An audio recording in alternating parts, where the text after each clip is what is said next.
Anne of Green Gables by L. M. Montgomery.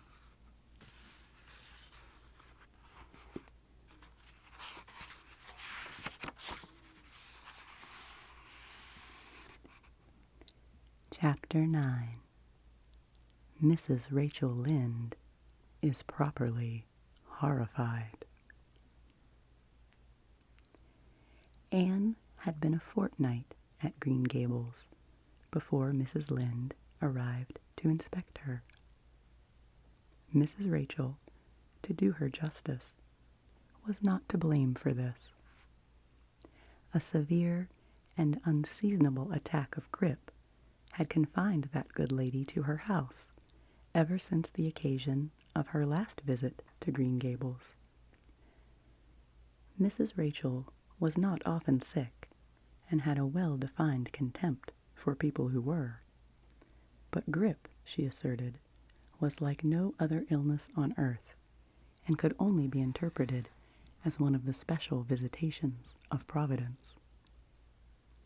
As soon as her doctor allowed her to put her foot out of doors, she hurried up to Green Gables, bursting with curiosity to see Matthew and Marilla's orphan, concerning whom all sorts of stories and suppositions had gone abroad in Avonlea. Anne had made good use of every waking moment of that fortnight. Already she was acquainted with every tree and shrub about the place. She had discovered that a lane opened out below the apple orchard and ran up through a belt of woodland, and she had explored it to its furthest end in all its delicious vagaries of brook and bridge, fir coppice and wild cherry arch, corners thick with fern, and branching byways of maple and mountain ash. She had made friends with the spring down in the hollow, that wonderful, deep, clear, icy cold spring. It was set about with smooth red sandstones, and rimmed in by great palm-like clumps of water fern, and beyond it was a log bridge over the brook.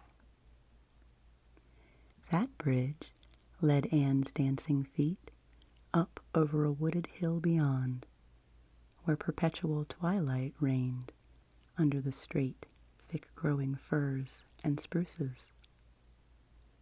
The only flowers there were myriads of delicate June bells, those shyest and sweetest of woodland blooms, and a few pale, aerial starflowers, like the spirits of last year's blossoms. Gossamers glimmered like threads of silver among the trees, and the fir boughs and tassels seemed to utter friendly speech. All these raptured voyages of exploration were made in the odd half-hours in which she was allowed for play, and Anne talked Matthew and Marilla half-deaf over her discoveries. Not that Matthew complained, to be sure. He listened to it all with a wordless smile of enjoyment on his face. Marilla permitted the chatter until she found herself becoming too interested in it, whereupon she always promptly quenched Anne by a curt command to hold her tongue. Anne was out in the orchard when Mrs. Rachel came, wandering at her own sweet will through the lush, tremulous grasses splashed with ruddy evening sunshine. So that good lady had an excellent chance to talk her illness fully over, describing every ache and pulse beat with such evident enjoyment that Marilla thought even grippe must bring its compensations. When details were exhausted, Mrs. Rachel introduced the real reason of her call. "I've been hearing some surprising things about you and Matthew." "I don't suppose you are any more surprised than I am myself," said Marilla. "I'm getting over my surprise now." "It was too bad there was such a mistake," said Mrs. Rachel sympathetically. "Couldn't you have sent her back?" "I suppose we could, but we decided not to. Matthew took a fancy to her, and I must say I like her myself, although I admit she has her faults. The house seems a different place already. She's a real bright little thing." Marilla said more than she had intended to say when she began, for she read disapproval in Mrs. Rachel's expression. "It's a great responsibility you've taken on yourself," said that lady gloomily, "especially when you've never had any experience with children. You don't know much about her or her real disposition, I suppose, and there's no guessing how a child like that will turn out. But I don't want to discourage you, I'm sure, Marilla." "I'm not feeling discouraged," was Marilla's dry response. "When I make up my mind to do a thing, it stays made up. I suppose you'd like to see Anne. I'll call her in." Anne came running in presently, her face sparkling with the delight of her orchard rovings. But, abashed at finding herself in the unexpected presence of a stranger, she halted in confusion inside the door. She certainly was an odd-looking little creature in the short, tight, wincey dress she had worn from the asylum, below which her thin legs seemed ungracefully long. Her freckles were more numerous and obtrusive than ever. The wind had ruffled her hatless hair into over-brilliant disorder. It had never looked redder than at that moment. "Well, they didn't pick you for your looks, that's sure and certain," was Mrs. Rachel Lynde's emphatic comment. Mrs. Rachel was one of those delightful and popular people who pride themselves on speaking their mind without fear or favor. "She's terrible skinny and homely, Marilla. Come here, child, and let me have a look at you. Lawful heart, did anyone ever see such freckles? And hair as red as carrots. Come here, child, I say." Anne came there, but not exactly as Mrs. Rachel expected.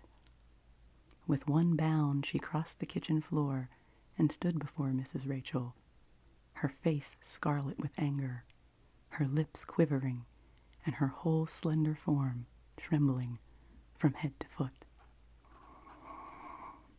"I hate you!" she cried in a choked voice, stamping her foot on the floor.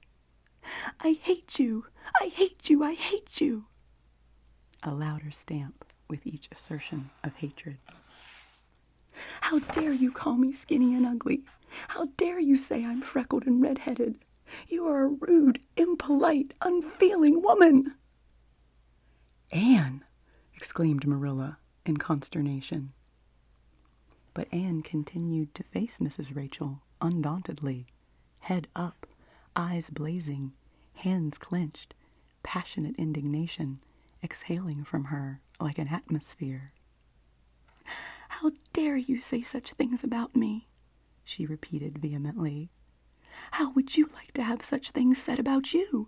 How would you like to be told that you are fat and clumsy and probably hadn't a spark of imagination in you? I don't care if I do hurt your feelings by saying so. I hope I hurt them. You have hurt mine worse than they were ever hurt before, even by Mrs. Thomas's intoxicated husband. And I'll never forgive you for it. Never, never!" Stamp, stamp. "Did anybody ever see such a temper?" exclaimed the horrified Mrs. Rachel. "Anne, go to your room and stay there until I come up," said Marilla, recovering her powers of speech with difficulty. Anne, bursting into tears, rushed to the hall door, slammed it until the tins on the porch wall outside rattled in sympathy, and fled through the hall and up the stairs like a whirlwind. A subdued slam above told that the door of the east gable had been shut with equal vehemence. "Well, I don't envy your job bringing that up, Marilla," said Mrs. Rachel with unspeakable solemnity. Marilla opened her lips to say she knew not what of apology or deprecation. What she did say was a surprise to herself then and ever afterward. "You shouldn't have twitted her about her looks, Rachel." "Marilla Cuthbert, you don't mean to say that you are upholding her in such a terrible display of temper as we've just seen?" demanded Mrs. Rachel indignantly.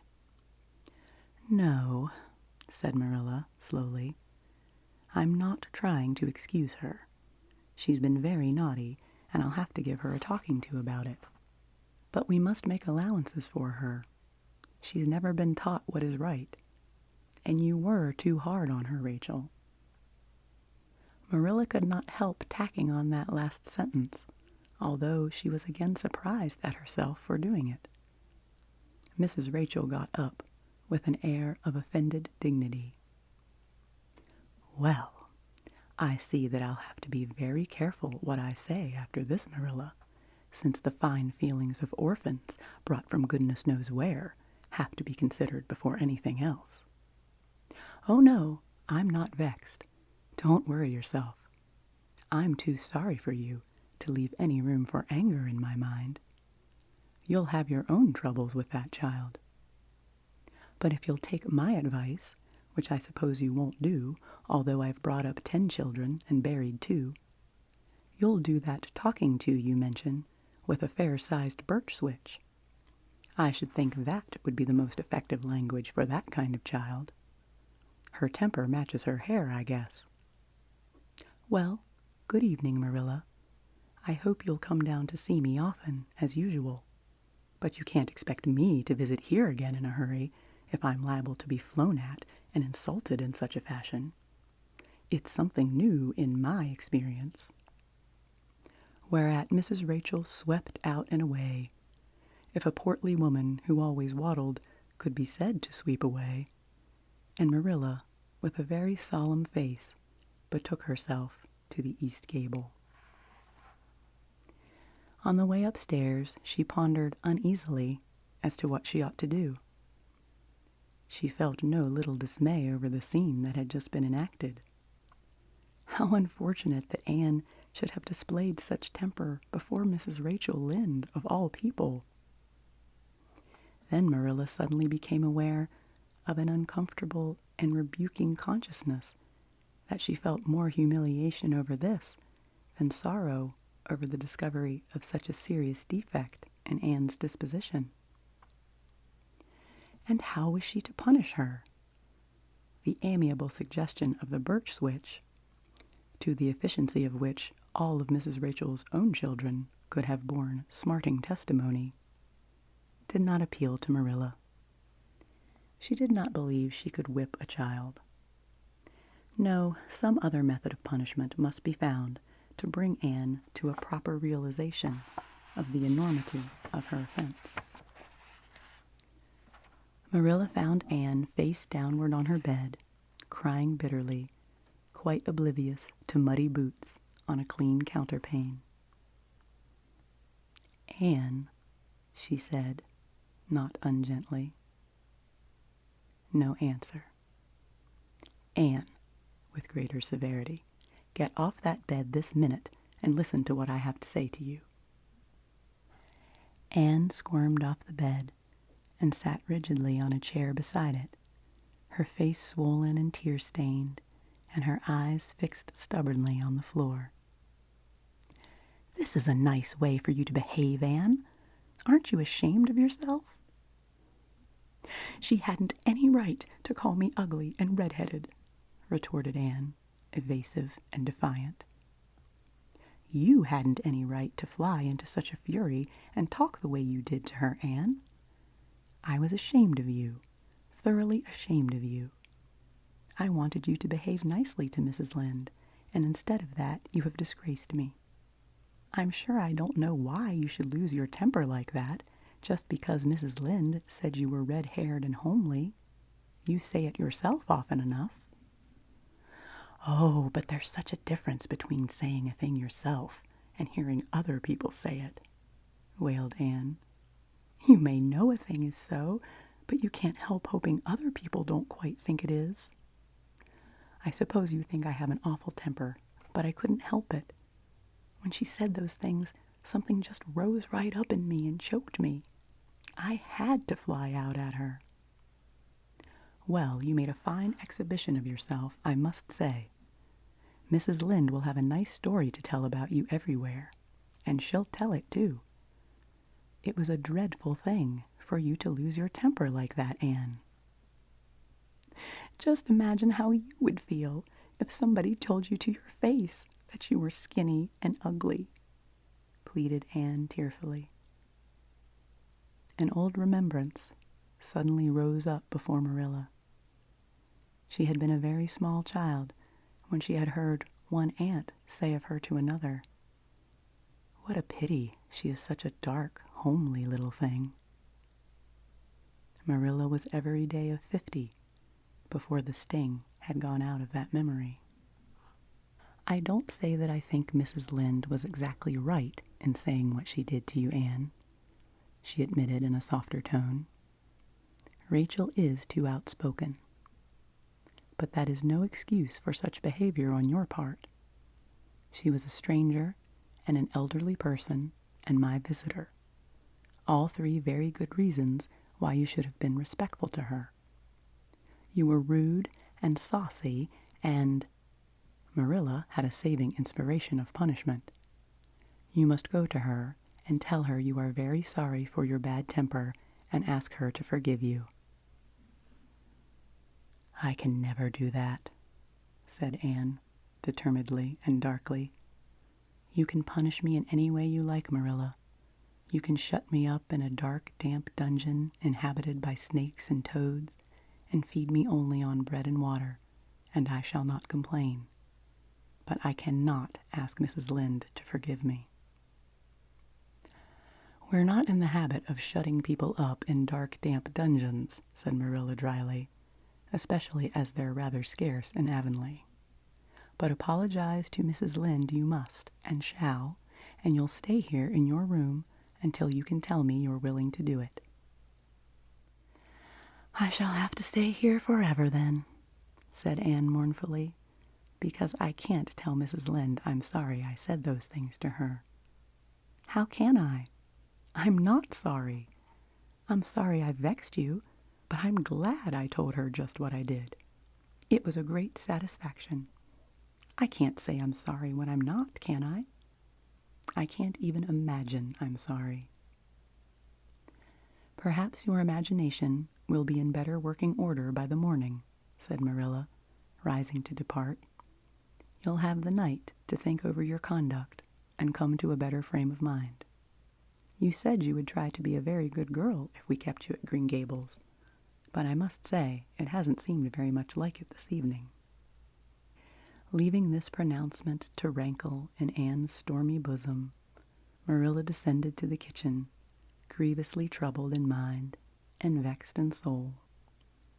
She was as angry with herself as with Anne, because whenever she recalled Mrs. Rachel's dumbfounded countenance, her lips twitched with amusement, and she felt a most reprehensible desire to laugh.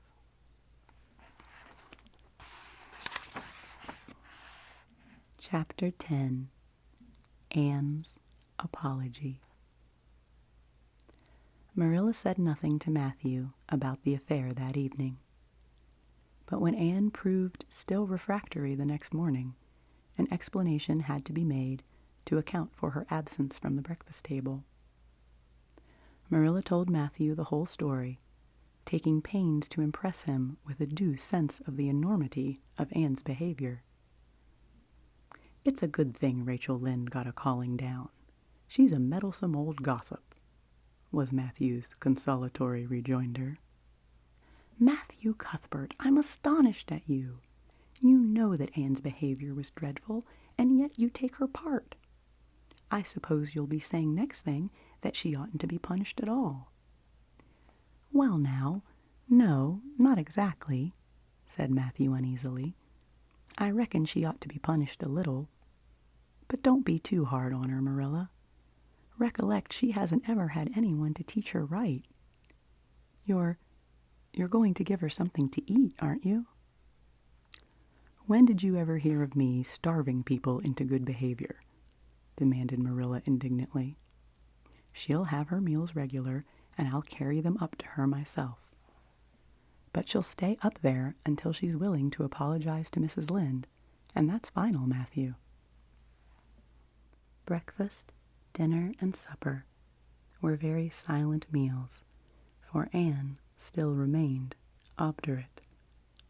After each meal, Marilla carried a well-filled tray to the east gable and brought it down later on, not noticeably depleted.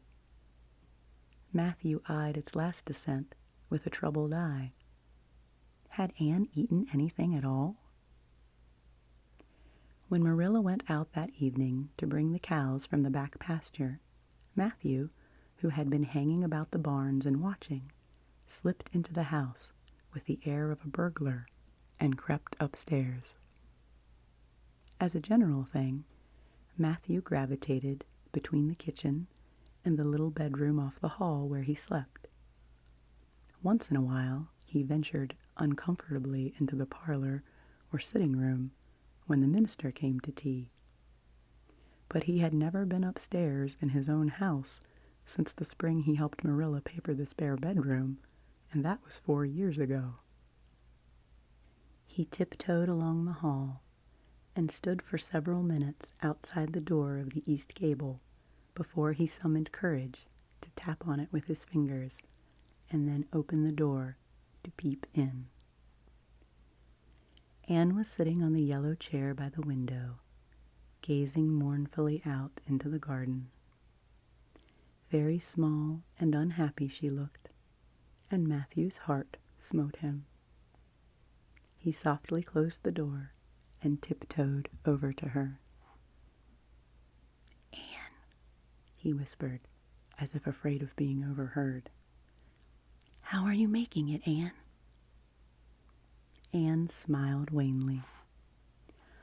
"Oh, pretty well. I imagine a good deal, and that helps to pass the time. Of course, it's rather lonesome, but then I may as well get used to that."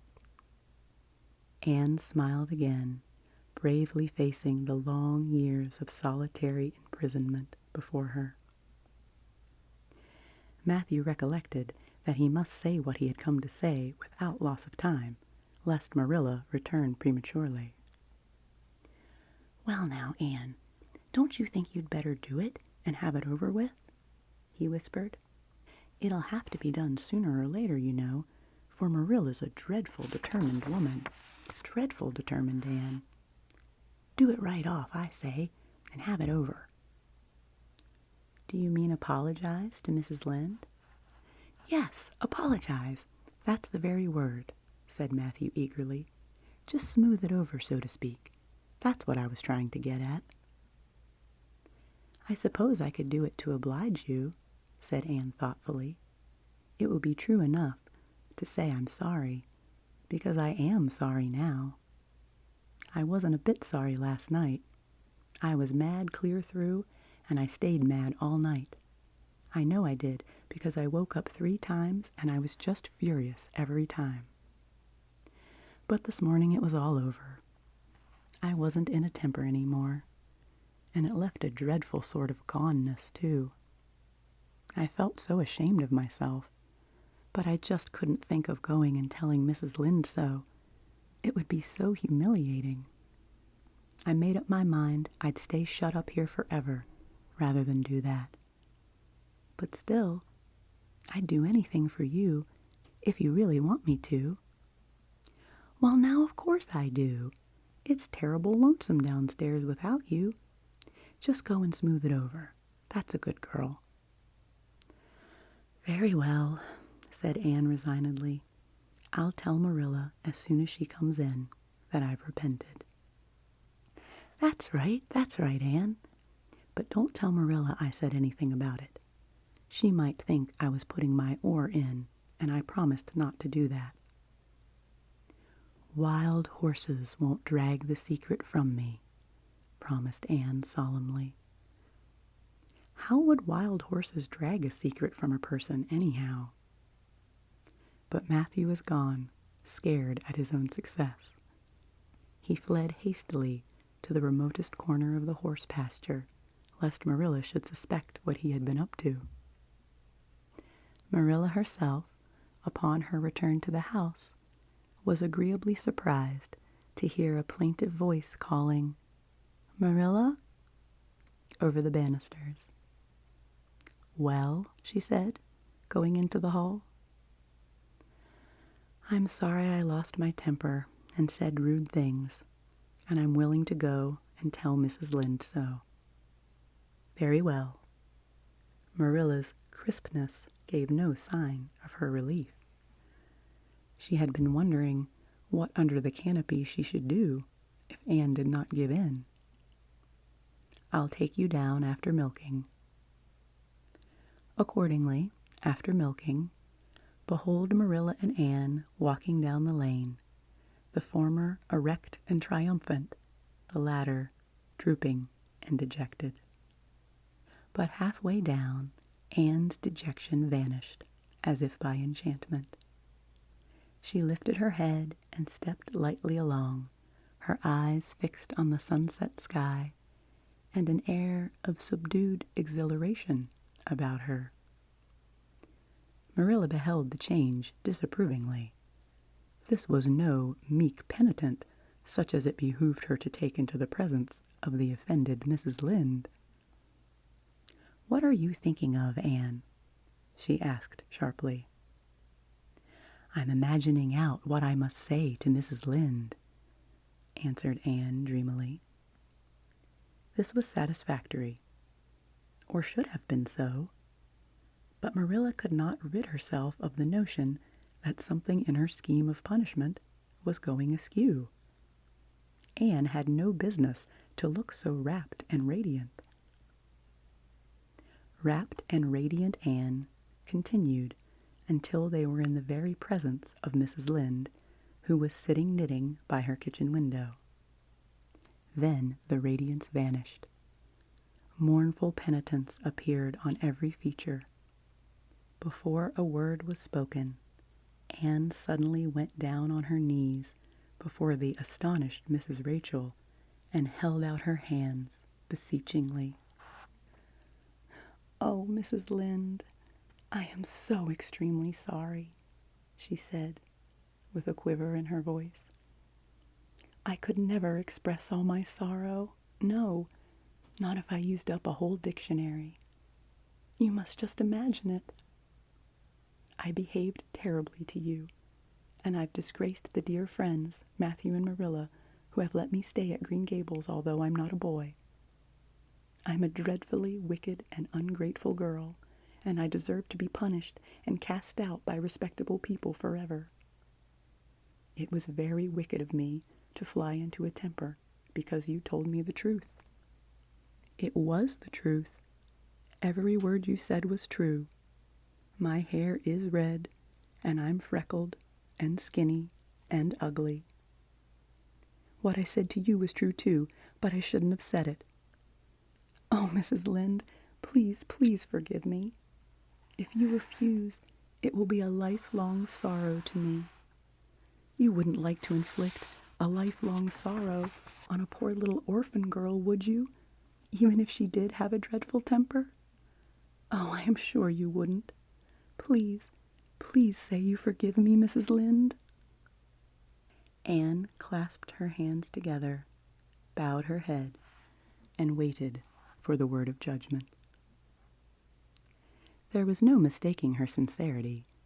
It breathed in every tone of her voice. Both Marilla and Mrs. Lynde recognized its unmistakable ring. But the former understood in dismay that Anne was actually enjoying her valley of humiliation, was reveling in the thoroughness of her abasement. Where was the wholesome punishment upon which she, Marilla, had plumed herself? Anne had turned it into a species of positive pleasure. Good Mrs. Lynde, not being overburdened with perception, did not see this. She only perceived that Anne had made a very thorough apology, and all resentment vanished from her kindly, if somewhat officious, heart. "There, there, get up, child," she said heartily. "Of course I forgive you. I guess I was a little too hard on you anyway. But I'm such an outspoken person. You mustn't mind me, that's what. It can't be denied your hair is terrible red.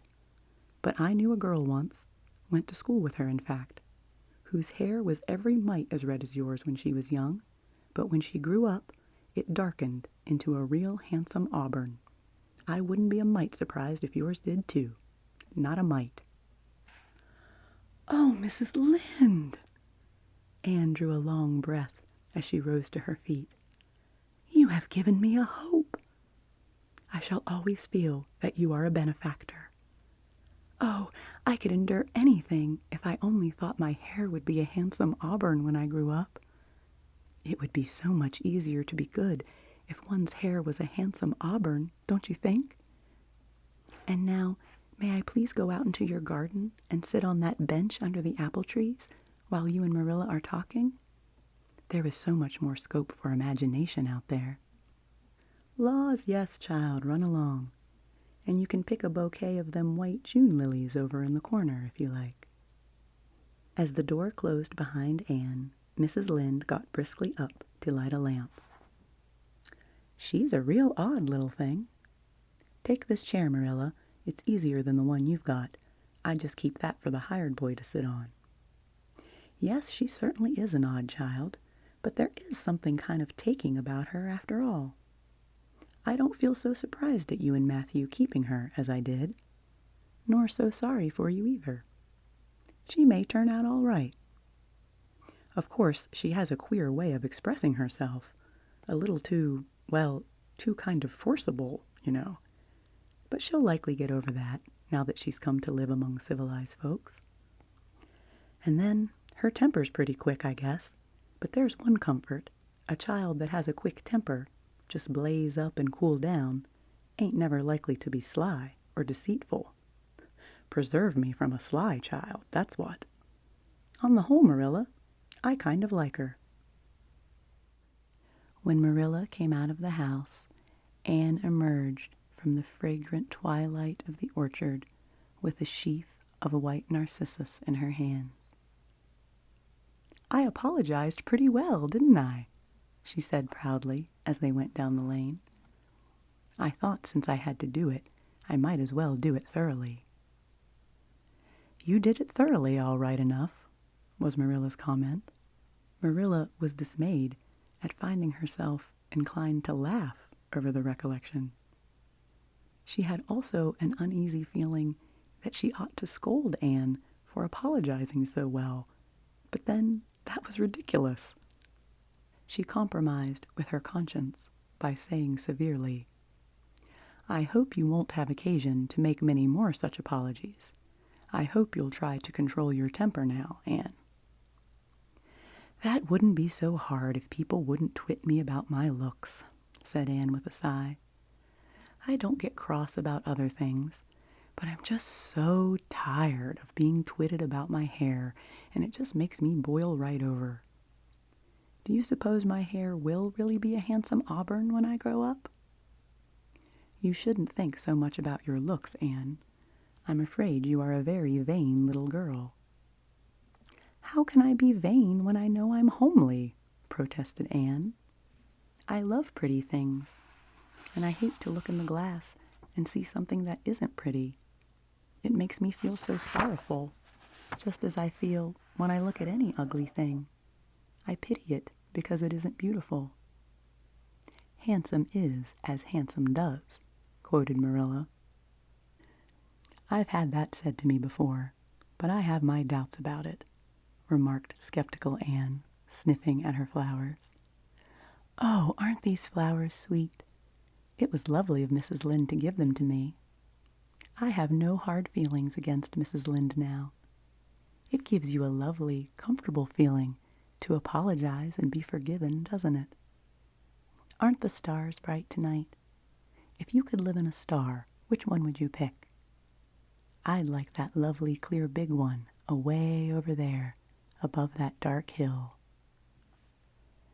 Anne, do hold your tongue, said Marilla, thoroughly worn out trying to follow the gyrations of Anne's thoughts. Anne said no more until they turned into their own lane. A little gypsy wind came down in it to meet them, laden with the spicy perfume of young, dew-wet ferns. Far up in the shadows, a cheerful light gleamed out through the trees from the kitchen at Green Gables. Anne suddenly came close to Marilla and slipped her hand into the older woman's hard palm. "It's lovely to be going home and know it's home," she said. "I love Green Gables already, and I never loved any place before. No place ever seemed like home. Oh, Marilla, I'm so happy. I could pray right now and not find it a bit hard." Something warm and pleasant welled up in Marilla's heart at touch of that thin little hand in her own. A throb of the maternity she had missed, perhaps. Its very unaccustomedness and sweetness disturbed her. She hastened to restore her sensations to their normal calm by inducing a moral. "If you'll be a good girl, you'll always be happy, Anne. And you should never find it hard to say your prayers." "Saying one's prayers isn't exactly the same thing as praying," said Anne meditatively. "But I'm going to imagine that I'm the wind that is blowing up there in those treetops. When I get tired of the trees, I'll imagine I'm gently waving down here in the ferns. And then I'll fly over to Mrs. Lynde's garden and set the flowers dancing. And then I'll go with one great swoop over the clover field. And then I'll blow over the lake of shining waters and ripple it all up into little sparkling waves. Oh, there's so much scope for imagination in a wind. So I'll not talk any more just now, Marilla." "Thanks be to goodness for that," breathed Marilla in devout relief. Chapter 11. Anne's Impressions of Sunday School. "Well, how do you like them?" said Marilla. Anne was standing in the gable room, looking solemnly at 3 new dresses spread out on the bed. One was of snuffy-colored gingham, which Marilla had been tempted to buy from a peddler the preceding summer because it looked so serviceable. One was a black and white checked sateen, which she had picked up at a bargain counter in the winter. And one was a stiff print of an ugly blue shade, which she had purchased that week at a Carmody store. She had made them up herself, and they were all made alike.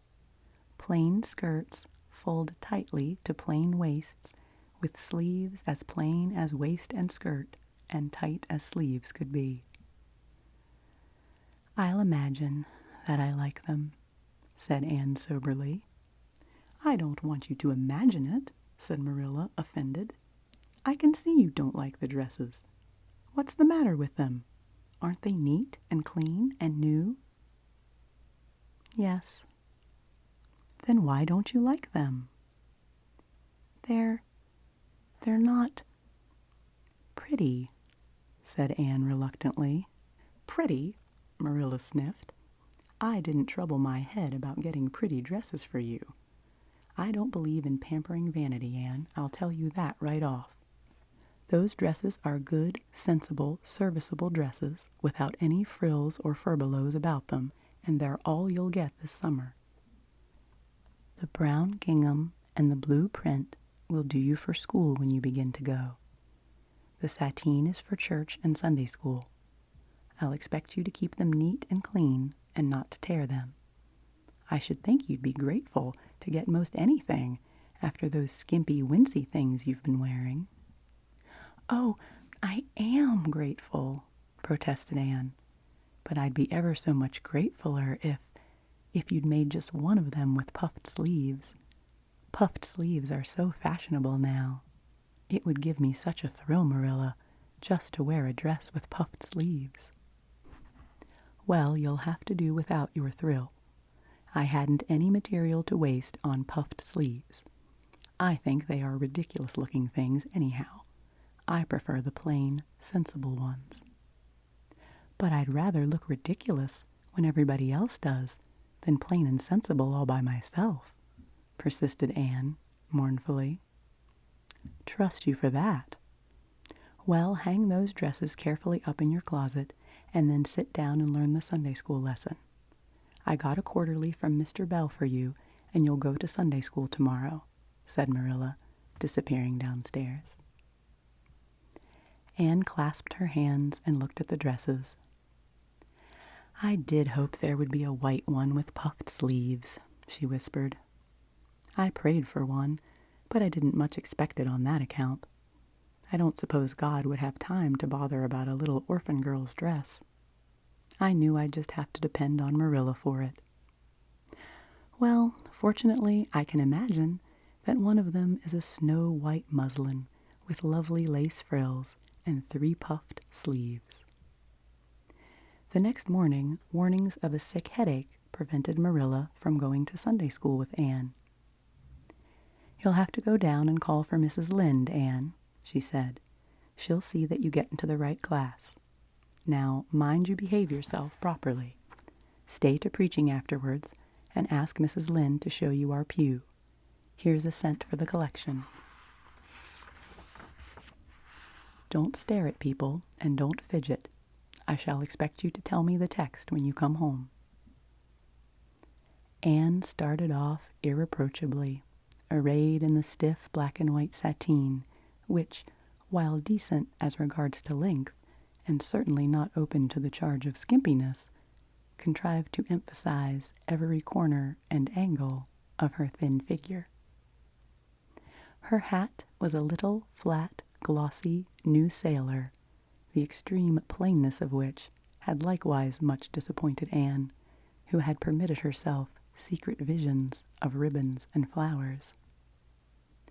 The latter, however, were supplied before Anne reached the main road, for, being confronted halfway down the lane with a golden frenzy of wind-stirred buttercups and a glory of wild roses, Anne promptly and liberally garlanded her hat with a heavy wreath of them. Whatever other people might have thought of the result, it satisfied Anne, and she tripped gaily down the road, holding her ruddy head with its decoration of pink and yellow very proudly. When she reached Mrs. Lynde's house, she found that lady gone. Nothing daunted, Anne proceeded onward to the church alone. In the porch she found a crowd of little girls, all more or less gaily attired in whites and blues and pinks, and all staring with curious eyes at this stranger in their midst, with her extraordinary head adornment. Avonlea little girls had already heard queer stories about Anne. Mrs. Lynde said she had an awful temper. Jerry Boot, the hired boy at Green Gables, said she talked all the time to herself or to the trees and flowers like a crazy girl. They looked at her and whispered to each other behind their quarterlies. Nobody made any friendly advances, then or later on, when the opening exercises were over and Anne found herself in Miss Rogerson's class. Miss Rogerson was a middle-aged lady who had taught a Sunday school class for 20 years. Her method of teaching was to ask the printed questions from the quarterly and look sternly over its edge at the particular little girl she thought ought to answer the question. She looked very often at Anne, and Anne, thanks to Marilla's drilling, answered promptly, but it may be questioned if she understood very much about either question or answer. She did not think she liked Miss Rogerson, and she felt very miserable. Every other little girl in the class had puffed sleeves. Anne felt that life was really not worth living without puffed sleeves. "Well, how did you like Sunday school?" Marilla wanted to know when Anne came home. Her wreath having faded, Anne had discarded it in the lane, so Marilla was spared the knowledge of that for a time. "I didn't like it a bit. It was horrid." "Anne Shirley," said Marilla rebukingly. Anne sat down on the rocker with a long sigh, kissed one of Bonnie's leaves, and waved her hand to a blossoming fuchsia. "They might have been lonesome while I was away," she explained. "And now about the Sunday school. I behaved well, just as you told me. Mrs. Lynde was gone, but I went right on myself. I went into the church with a lot of other little girls, and I sat in the corner of a pew by the window while the opening exercises went on. Mr. Bell made an awfully long prayer. I would have been dreadfully tired before he got through it if I hadn't been sitting by that window. But it looked right out on the lake of shining waters, so I just gazed at that and imagined all sorts of splendid things." "You shouldn't have done anything of the sort. You should have listened to Mr. Bell." "But he wasn't talking to me," protested Anne. "He was talking to God, and he didn't seem to be very much interested in it either. I think he thought God was too far off to make it worthwhile. I said a little prayer myself, though. There was a long row of white birches hanging over the lake, and the sunshine fell down through them, way, way down deep into the water. Oh, Marilla, it was like a beautiful dream. It gave me a thrill, and I just said, 'Thank you for it, God,' 2 or 3 times. "Not out loud, I hope," said Marilla anxiously. "Oh, no, just under my breath. Well, Mr. Bell did get through at last, and they told me to go into the classroom with Miss Rogerson's class. There were 9 other girls in it. They all had puffed sleeves. I tried to imagine mine were puffed too, but I couldn't." "Why couldn't I?" "It was as easy as could be to imagine they were puffed when I was alone in the East Gable, but it was awfully hard there among the others who had really truly puffs." "You shouldn't have been thinking about your sleeves in Sunday school. You should have been attending to the lesson. I hope you knew it." "Oh, yes, and I answered a lot of questions. Miss Rogerson asked ever so many. I don't think it was fair for her to do all the asking. There were lots I wanted to ask her, but I didn't like to because I didn't think she was a kindred spirit." Then all the other little girls recited a paraphrase. She asked me if I knew any. I told her I didn't, but I could recite "The Dog at His Master's Grave" if she liked. That's in the 3rd Royal Reader. It isn't really a truly religious piece of poetry, but it's so sad and melancholy that it might as well be. She said it wouldn't do, and she told me to learn the 19th paraphrase for next Sunday. I read it over in church afterwards, and it's splendid. There are 2 lines in particular that just thrill me. "Quick as the slaughtered squadrons fell in Midian's evil day."